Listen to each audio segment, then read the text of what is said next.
It is impossible the American continent without the deepest astonishment. Formerly, it must have swarmed with great monsters. Now we find mere pygmies compared with their antecedent races.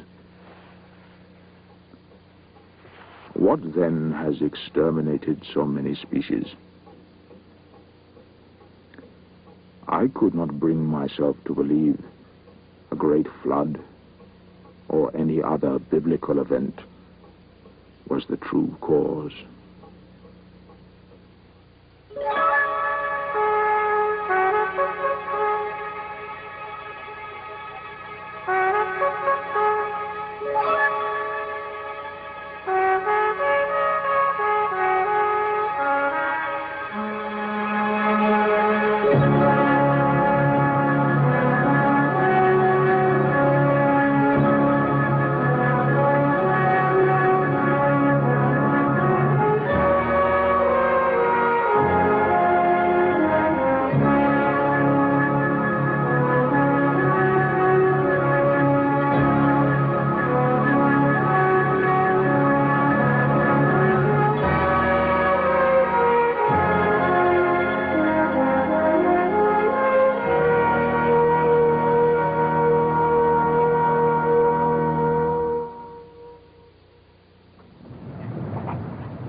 Among the ship's crew, I was fast becoming known as the shore-going fellow, since I never missed an opportunity of leaving the Beagle.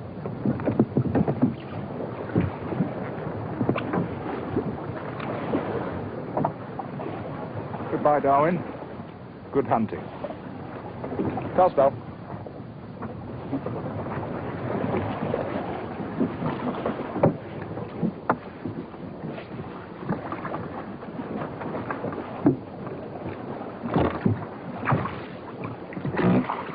For me, it was not the sea, but the land, with all its secrets waiting to be unlocked, which held me in wonder and fascination.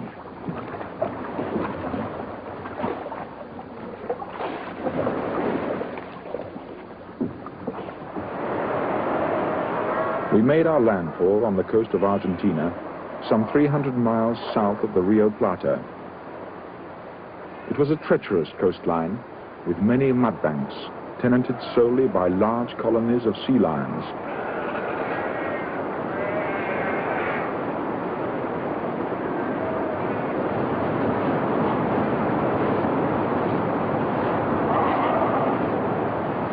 In many ways, it was fortunate indeed that I was not a fully trained naturalist or geologist.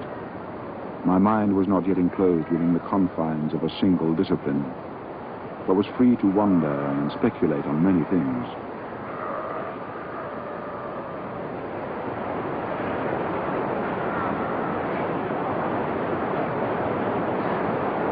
Our sudden appearance quite startled the sea lions, rousing them from their slumbers.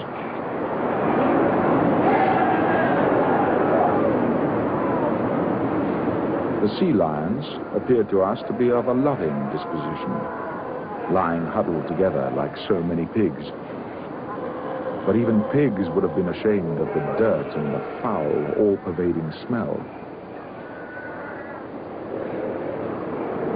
The females were markedly more elegant and smaller than the bulls, whose time was almost solely devoted to keeping strangers from approaching their female companions. As we moved through the colony, the bull sea lions pursued their territorial disputes, though the lines marking such boundaries were not discernible to our eyes.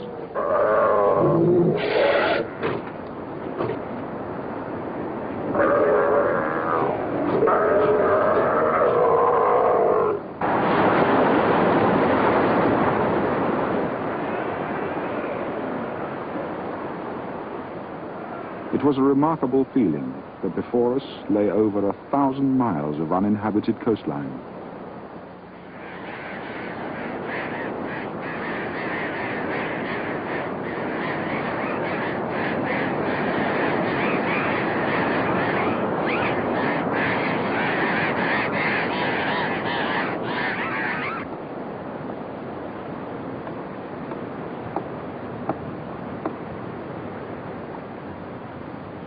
At this time in my life, distinguished men of science were held by me in such awe that it never occurred to me that I might one day become one of their number.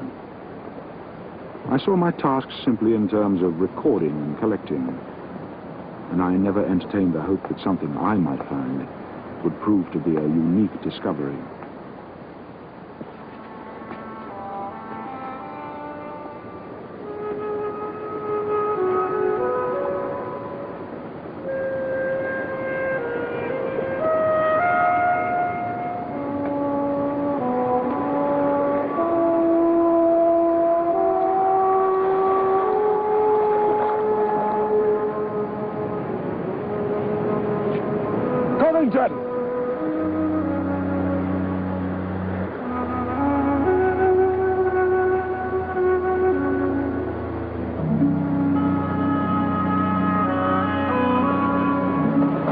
There, start digging carefully.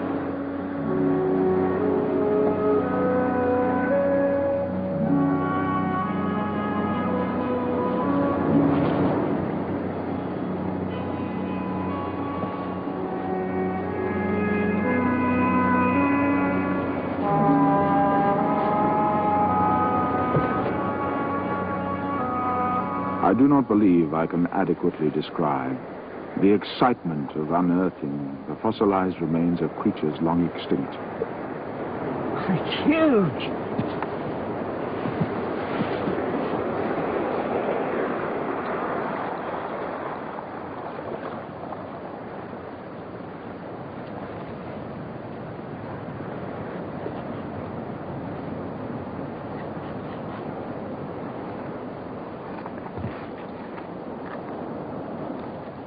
We found parts of 3 heads and other bones of the megatherium of huge dimensions.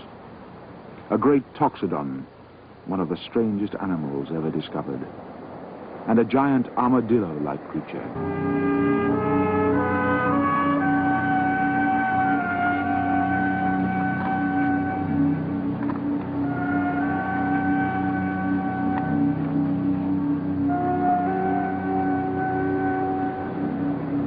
It was a most remarkable circumstance that so many different species should be found together, and all within the space of about 200 yards.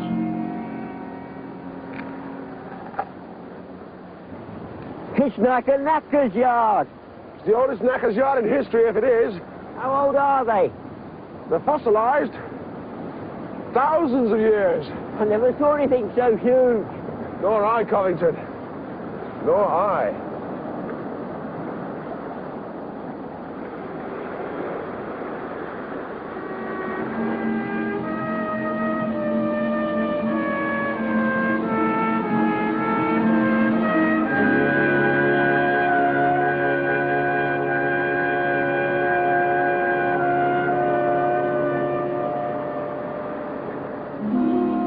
It proved how numerous the ancient inhabitants of this country must have been.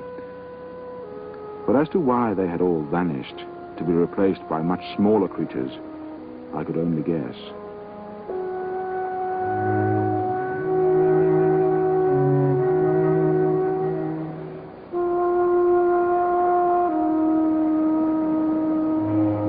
In my imagination, I tried to conjure up the spectacle of these creatures, roaming over the Patagonian wilderness.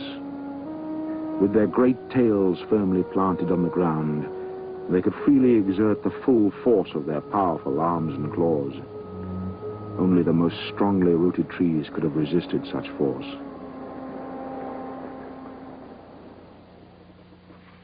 Well, that's astonishing. Quite astonishing. But this is what makes it even more interesting. Compare the two. Yeah. Very similar. How long has this been extinct? Thousands. Many thousands of years, perhaps. My dear Darwin, you speak with such abandon of thousands of years. If I'm not mistaken, the creation itself was only... 4004 BC, according to Archbishop Usher. I know. So? Well, there are many people who don't accept his calculations. Hmm. You're one of them? Must be room for doubt. What do you suppose became of these creatures? I think they just died out. Why should God destroy a creature he once thought proper to create? There must be a reason. Perhaps the climate changed, or the vegetation they depended on disappeared. I'll give you a reason. They failed to survive the flood. Possibly. There's an answer for everything in the Bible if you know where to look for it. It's you who are the future clergyman, remember? I doubt if I'll make a good one.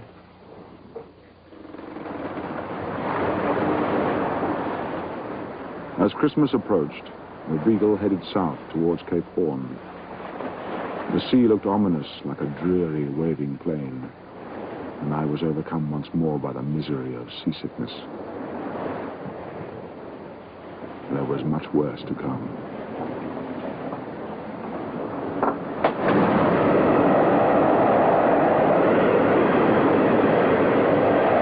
Once in a man's life, he should behold a storm at sea, with its rising arch and coming fury.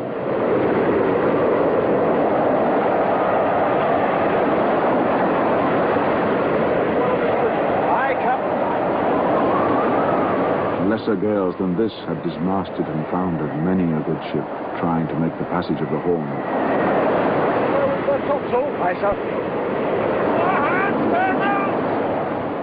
If she had not been an excellent seaboat and our tackle in good condition, we should have been in desperate straits.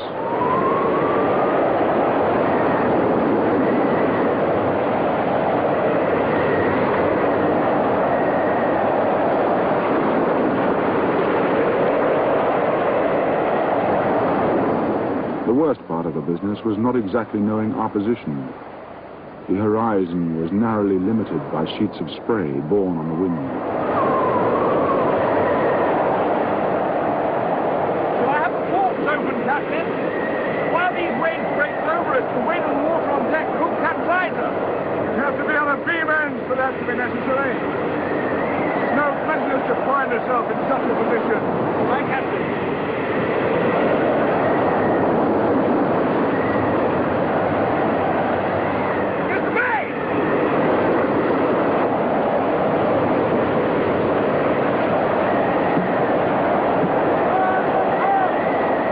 Trembling at every shock, the poor little Beagle tried in vain for 24 days to get westward by the outside coast. The men were worn out with fatigue, and at last the captain gave up the attempt and turned north behind false Cape Horn.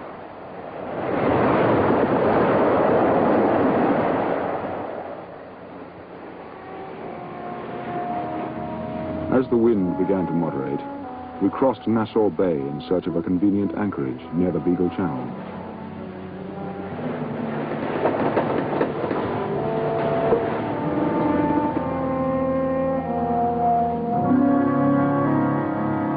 The constancy of Fitzroy's seamanship under those appalling circumstances had been unfailing.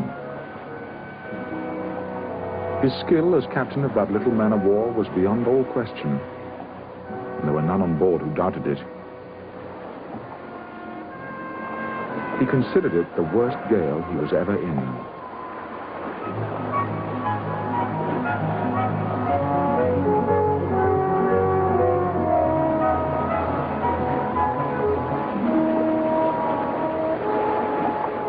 We had on board the 3 Indians whom Fitzroy had seized as hostages on his previous voyage.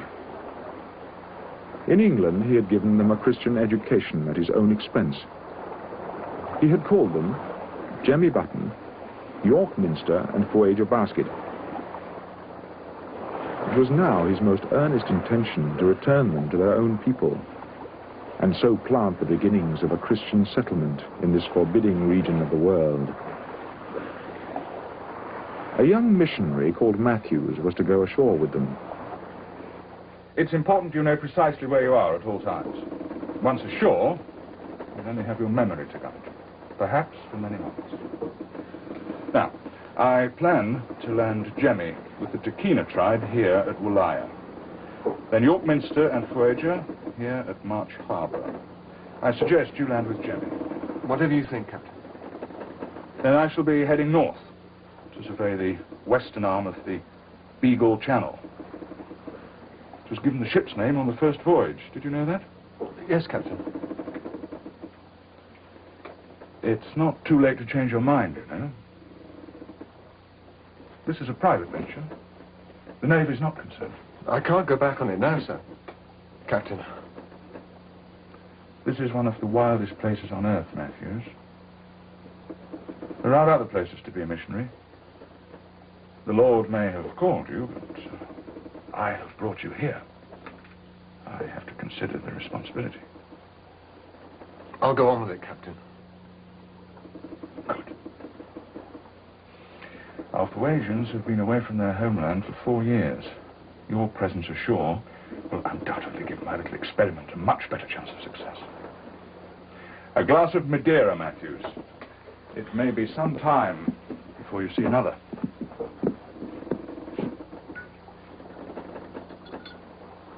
We are all descendants of Adam and Eve, are we not? Why, certainly we are, Captain.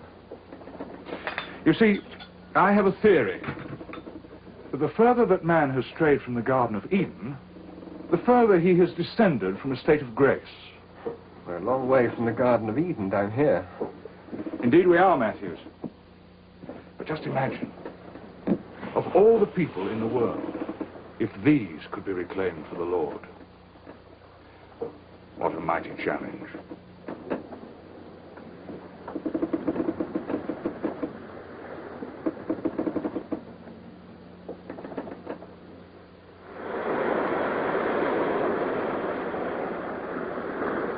At last, the Beagle found a safe anchorage, and the crew prepared to celebrate Christmas, surrounded by watching eyes. They've red and white stripes all over their faces. You want to look, Jimmy? I see well without glass. Any of your tribe there? No, they monkeys, not men. That's what you looked like when the captain and I first found you, Jerry. There's more smoke up the mountain. Signal fires announcing our arrival, I expect.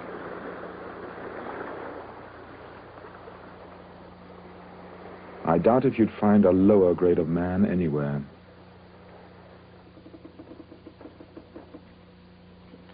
You've caught a likeness there, Earl. How does little Voyage of Charles compare with the Maori women of New Zealand? Vastly less handsome, I fear, but I find her quite fetching. So do the crew, but I think that could be explained by the amount of time we've been at sea. Problem for the artists is always the same. The damn missionaries insist on natives hiding their natural forms behind hideous European clothing. You don't have much faith in our Mr. Matthews, do you?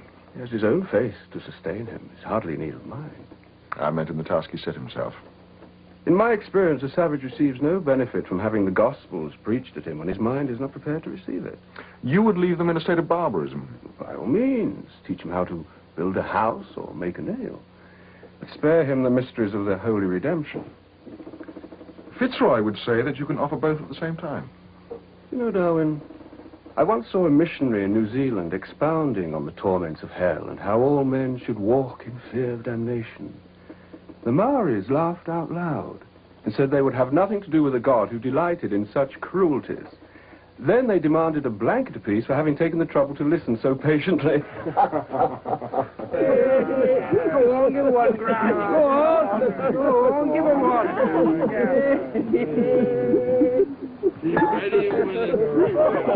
Give her one. Go on. Right and ready.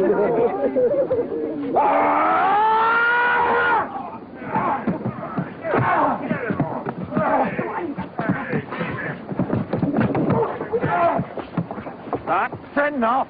He bad man. Very bad. He that too. You were interfering with her, Green. Meant no harm, sir. The fun. No more than that. No more, sir. She got what she was coming. Get below. I'll deal with you tomorrow. Wager.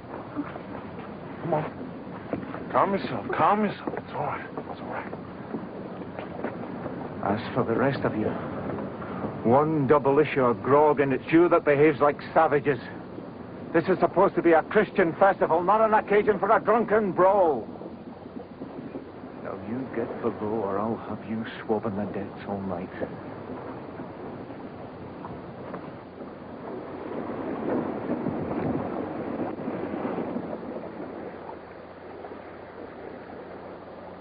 With little idea of what might be awaiting us, next morning we made our final preparations before going ashore.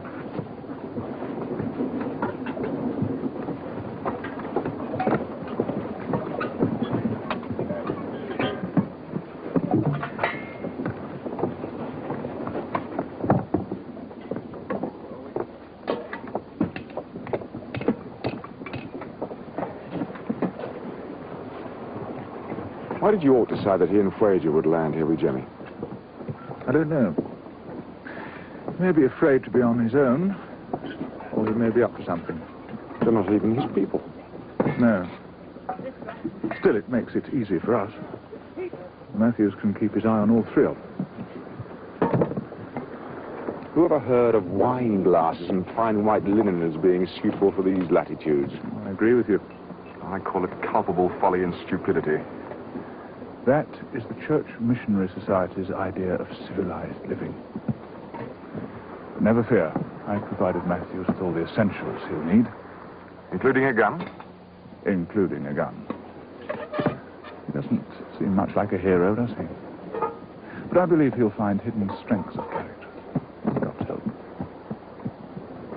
We're almost ready, Captain. Very well, Mr. Matthews. Well, Mr. Darwin. Walaya Cove. I'm full of expectation.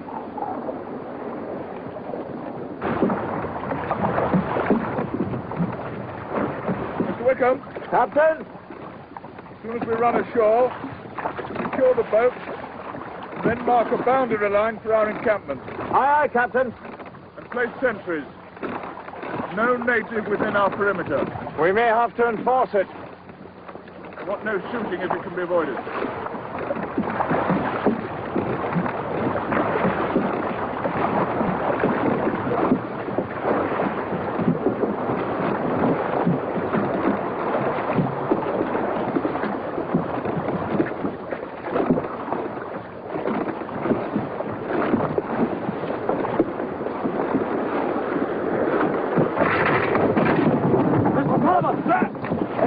Men with spades and mark a boundary line from the edge of that stream down to the water's edge. You men unload the boats over there.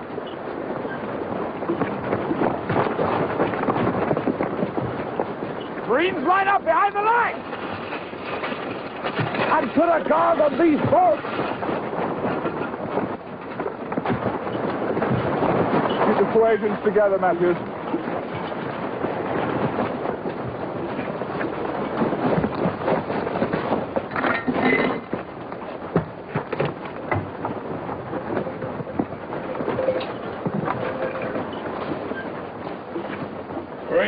Stand for.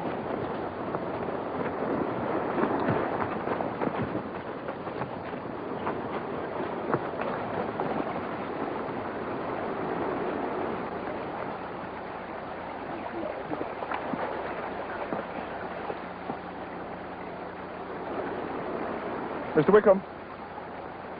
The gifts. Aye, sir.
What do they mean by this scam of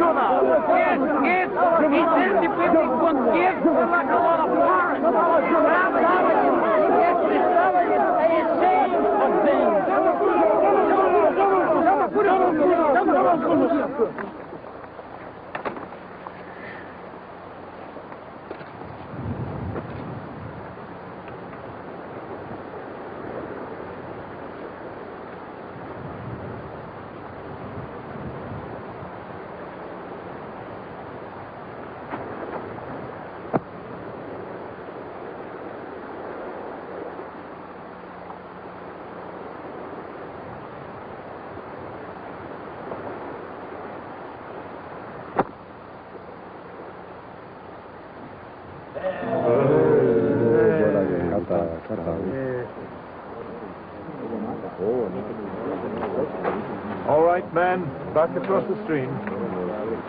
Well done, philosopher. You're one of them now. You'll have to paint your face. Next, of course, we must find you a wife. Oh, must we? Oh, Anata! Oh, Anata! He's my brother. And the others, Jimmy? Sister, mother.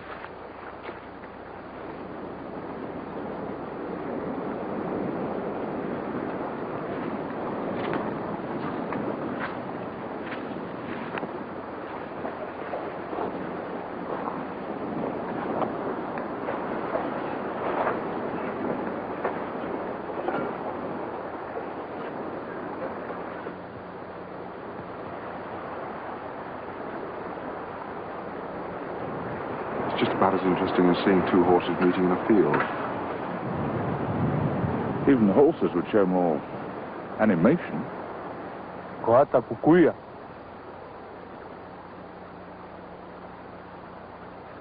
Speak to him, Jemmy. What with you, my brother? Not in English. In your own tongue, man. Mi padre. ¿Dónde? Yo. Sueño. Why Spanish, Jemmy?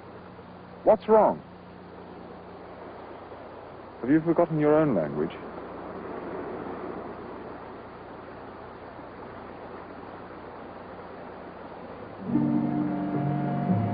I would not have believed how great was the distance between savage and civilized man. It seemed greater than between a wild and domesticated animal, because in man there is a much greater power of improvement.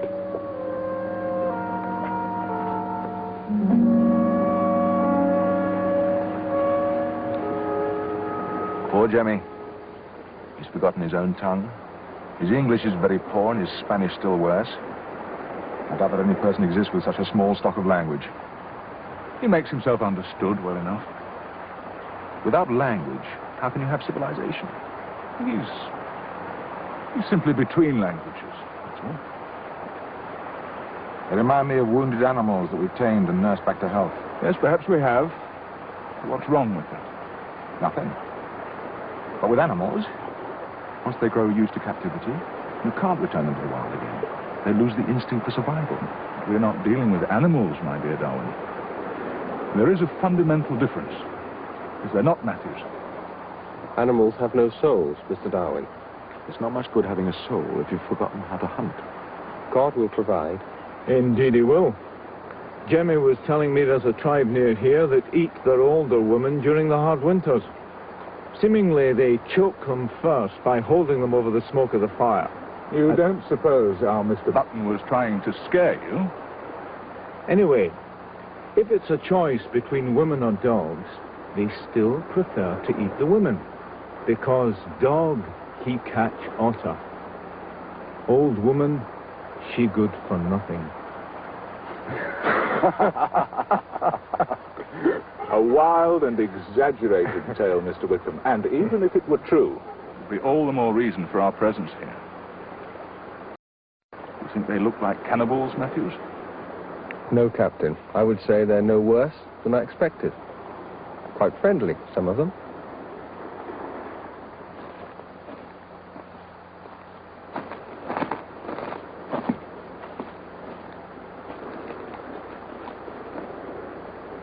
What's the matter, Sullivan?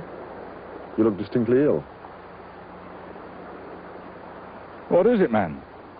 I thought I knew this country, but these savages there. How would it then? Over there, across the stream, along the beach, I saw this child. She was carrying a kind of basket full of seagulls' eggs. Suddenly she tripped and fell and dropped the basket. And when her father saw it with the eggs all broken, he flew into a rage. And then I could hardly believe it. He grabbed her by the legs and dashed her head against the rocks again and again. When he heard my shouts, he just left her there and ran off. He just left her there to die.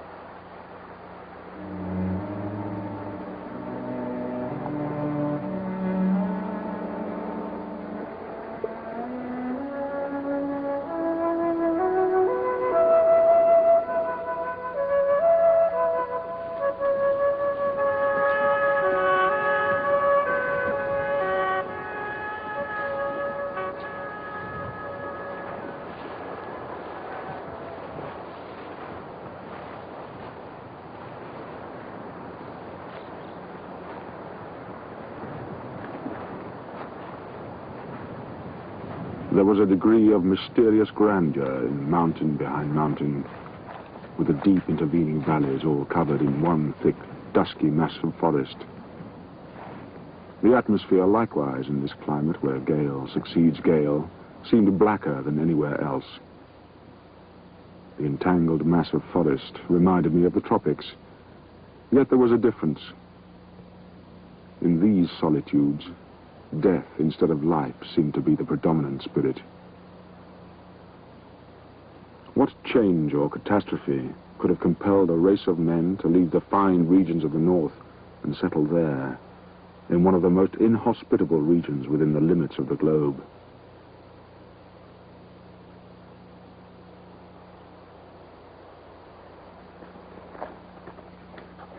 Cart's ready, Captain. At last, here comes the wanderer. Come on, man, we have to catch the tide. Another 10 minutes, you'd have been keeping Matthews company. You're staying? I'm staying, Mr. Darwin. I shall return in about a week. That will be necessary, Captain. With God's help, we shall build a Christian community here. Have faith in the power of your pistol, too, Matthews. These natives respect neither property nor life. I protect him, Mr. Darwin. I protect him against bad people. What have you got in there? 4 rows of potatoes, 2 of carrots, turnips, peas, and over there, onions, lettuces, leeks, and cabbages. By next spring, you should be self-sufficient.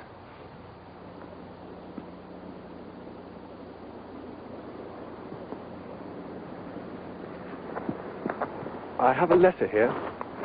Will you deliver it for me back in England, Mr. Darwin, if I don't return? It's for my father.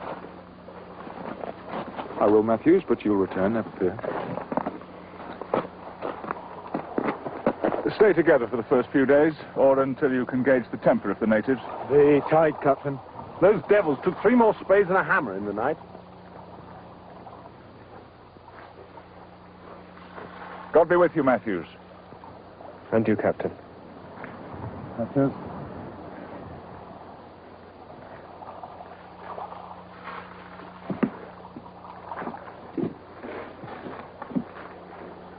Boats away. Lay your sovereign, Matthews, for the stew pot before next Tuesday.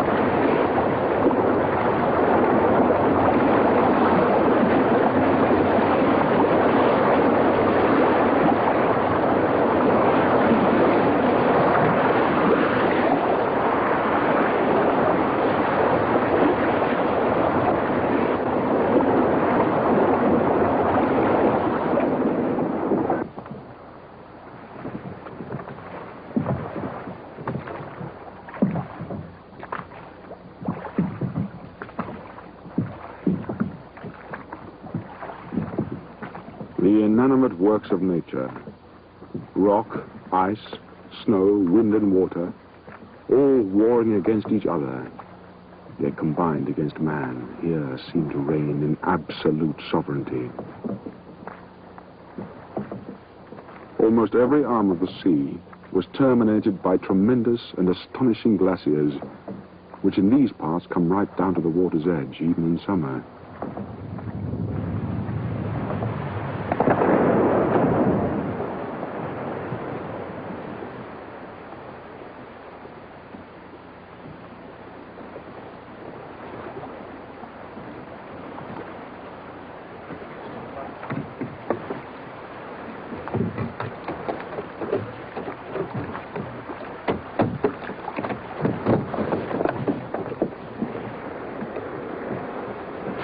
If you want to try climbing up that philosopher, you do it on your own. We're just simple sailors. You know I'm going to climb the rigging when it's frozen. Remember our first voyage, Sullivan? The natives stole our boat. I'm not likely to forget it, sir. Didn't give much for our chances in these regions. the same thing happened again. Yes, I wouldn't fancy swimming back to the Beagle in these waters, eh? Be lucky to last 3 minutes.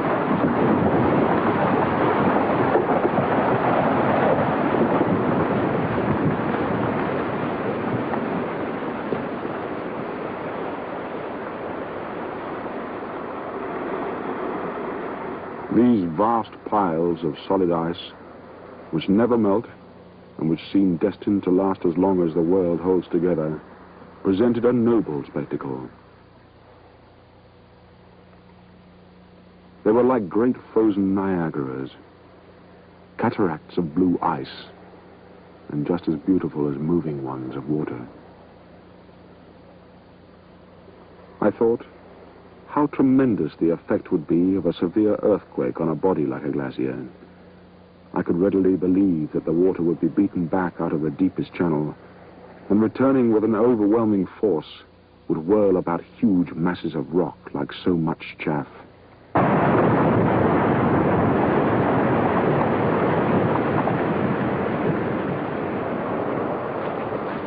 Captain, that ice might collapse at any moment. Darwin! Come back here! I've no desire to hold another memorial service in Tierra del Fuego. No, sir.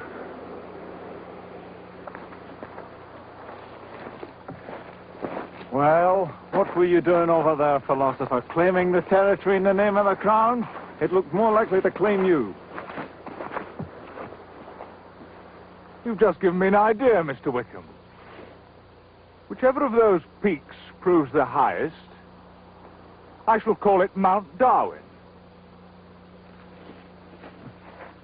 Thank you, Fitzroy.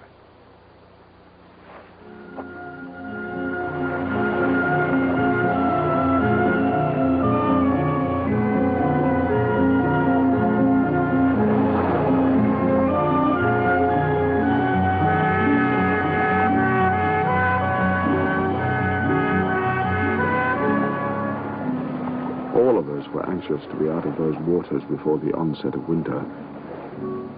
But before heading north, Fitzroy was determined to keep his promise to Matthews with a final visit to Walaya Cove.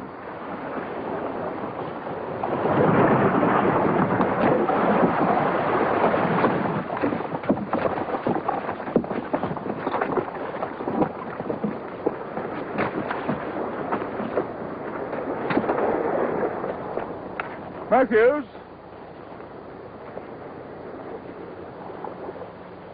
Matthews?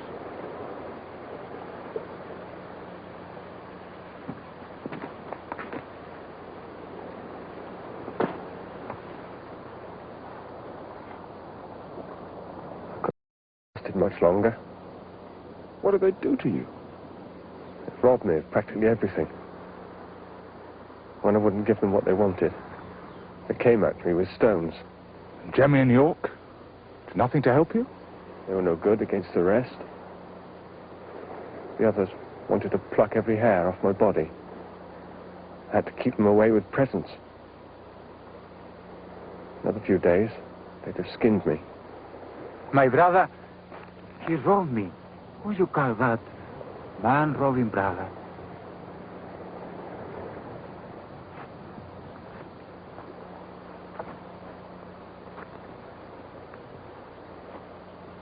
Mr. Sullivan? Sir? Get Mr. Matthews and his belongings into the boat. Aye, Captain.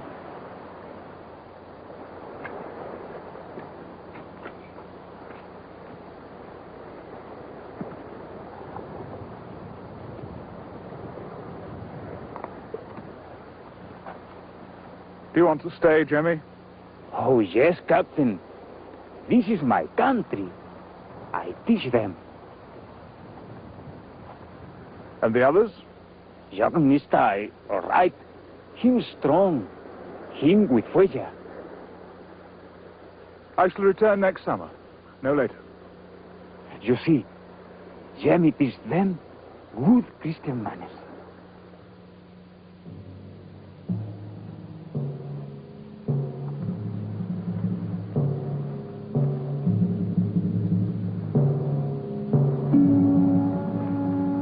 was a melancholy experience leading our Fuegians amongst their barbarous countrymen.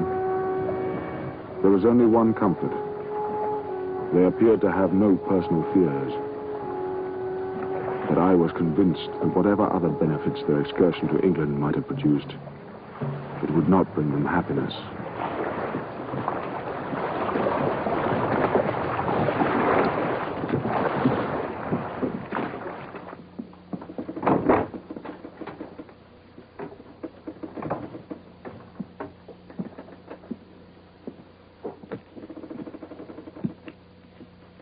I suppose it will be taken amiss if I say that I rejoice to have Matthews back amongst us once again. I think it will, Mr. Rowell. The captain's already of the opinion that you set about undermining the venture from the start. I made no effort to change the course of events.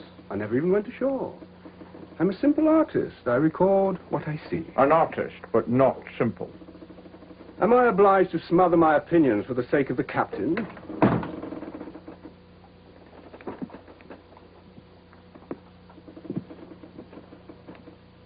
I consider missionary zeal in any form to be one of the plagues of our civilization. To see man in tune with nature is a beautiful and noble sight. Noble? Those wretches fighting over scraps of cloth. You would rather see the Beagle in full sail. Indeed I would. But that too, Mr. Wickham, is a true union of man and nature. Once more, the Beagle retraced her steps and headed back into the Atlantic. Fitzroy was not yet satisfied with our charting off the coast of Argentina. It began to look as if it could be 5 long years before I would see my family again.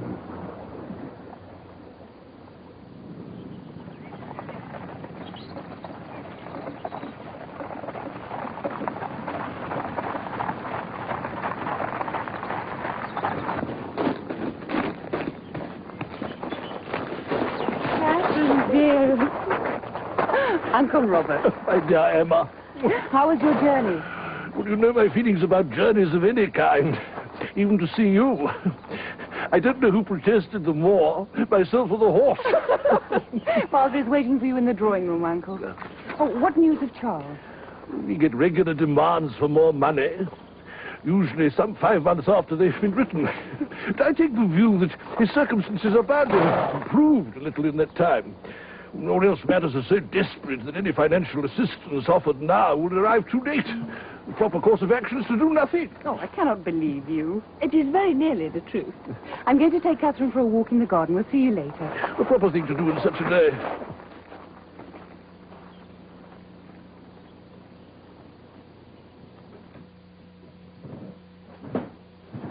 It's not the money, is it? I mean, it's not a fortune. No, of course. Money's not important. It's a trifling thing. What worries me is that there's nothing of substance there. Is there any real point in a schoolboy adventure which lasts 2 or 3 years? His last letter. He asked for a box of Promethean matches with which to impress the natives of Tierra del Fuego. Highly scientific.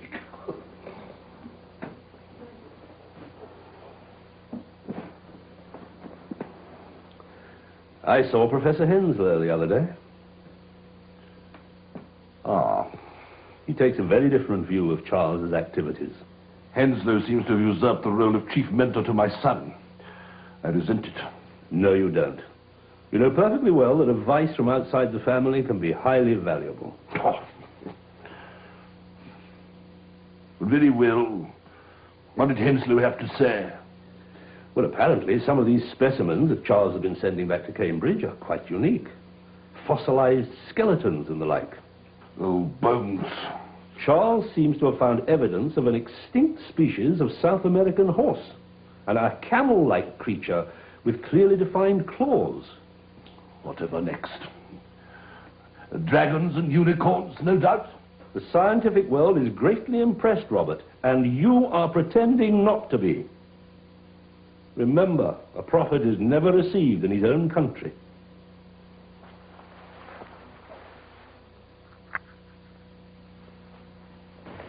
Does he write to you sometimes? Of course not.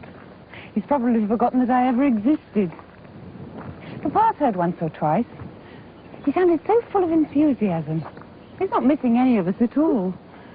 All those men cooped up in that little ship, it's hard to imagine. With no one to wash their shirts or run errands for them. What will he do when he comes home? I suppose he'll have to settle down in a country parish somewhere. Unless he decides to become a sea captain instead of a parson. Somehow I can't imagine him ever settling down. He's not the same.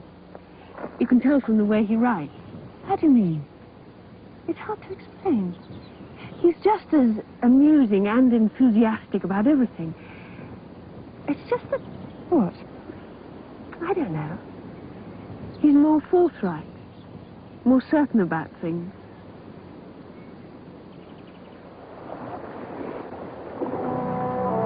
February 1834. We were bound once more for Tierra del Fuego. A full year since we first saw its coast. But none of us were prepared for such a complete and grievous change.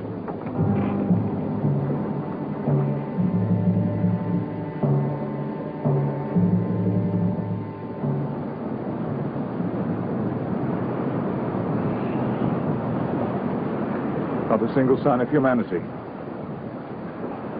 Nothing.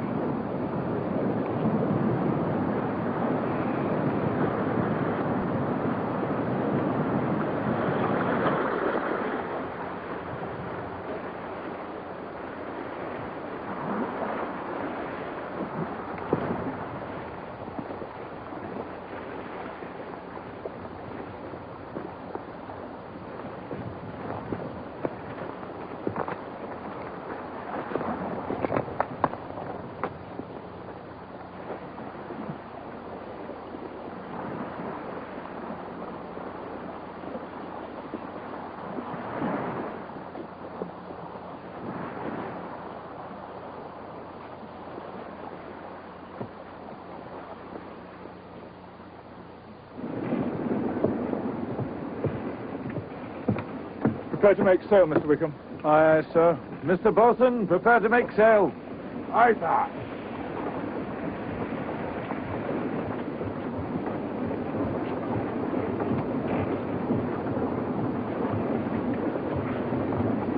Captain, canoe off the port beam.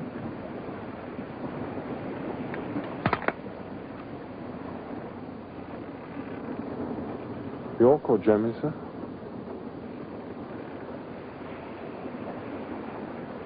No.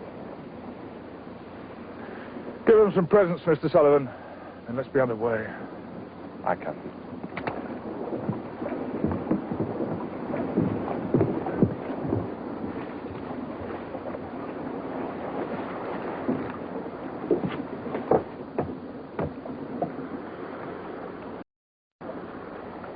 Fitzroy, look.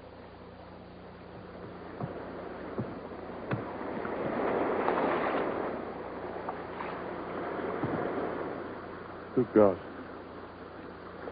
It's Jimmy. Hey, Jimmy boy. Jimmy.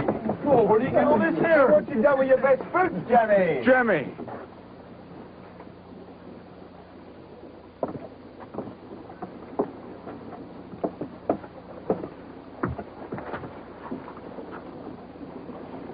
What is it, Jimmy?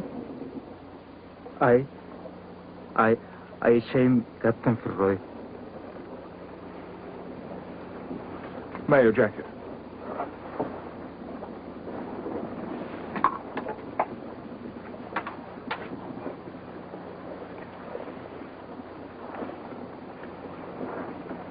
There. You're not naked now, Jimmy. And York Minster and Voyage of Basket, where are they, Jimmy? York, he wicked man. He is savage. He steal all my clothes. He steal everything. Girl to Voyage. He take her back to his own country. She don't like me stay here. She want me go back to Kano. You married, Jimmy? She my wife. She frightened. I stay with you. I broke present. for you, Captain. Otter. Otter skins. Thank you, Jemmy. Very fine.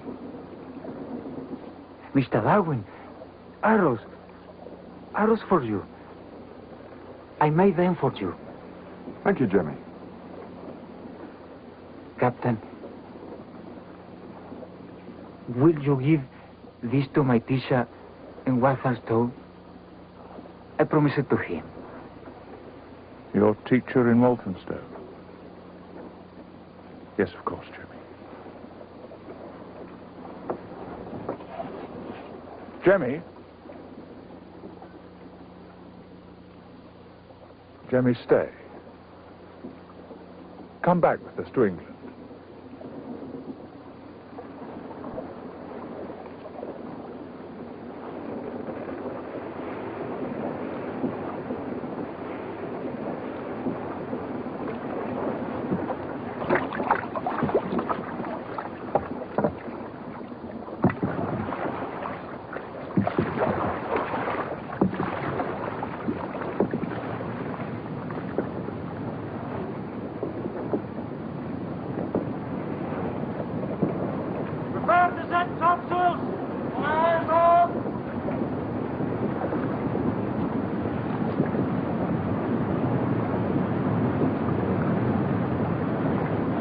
I do not regard it as a total failure. It was on too small a scale.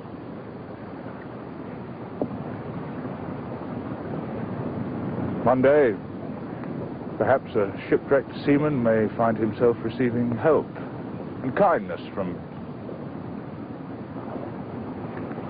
Jemmy's children. The seed may have been sown.